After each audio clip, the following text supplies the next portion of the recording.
Në vijim të monitorimit të situatës nga bashkitë, strukturat e mbrojtjes civile dhe institucionet përgjegjëse, gjendja në territorin e qarkut Shkodër paraqitet e çëndrueshme dhe nën kontroll. Në territorin e bashkisë Shkodër, situata mbetet e pandryshuar. Në fshatin Obot, niveli i ujit arrin rreth 40 cm, por nuk konstatohet zgjerimi sipërfaqeve të tokave bujqësore të përmbytura. Në zonë janë në gatishmëri 6 efektiv të forcave të armatosura dhe një mjet me kalueshmëri të lartë për mbështetje të komunitetit në rast nevoje.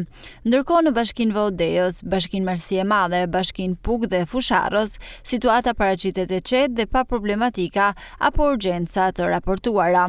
Sipas të dhënave nga DRUK Lezhë, niveli i lumit Drin është 7.70 metër, ndërkohë që kuota kritike është 10 metër. Në pikën Matse, ura e Bunës në Pazar, niveli i ujit rezulton në 7.70 metër, nga 9.50 metër që është kuota kritike. Nuk raportohen probleme në kanalet kulluese apo në argjinatura. Sa i përket akseve rrugore, pas një pune intensive gjatë natës, është bërë zhbllokimi i rrugës së bllokuar nga Orteqet. Puna për pastrimin e segmentit qafdhore Theth, ndërsa ka nisur edhe lëvizja e mjeteve nga Thethi drejt Bogos. Strukturat përkatëse po punojnë për kriposjen dhe zgjerimin e pjesës kaluese të rrugës.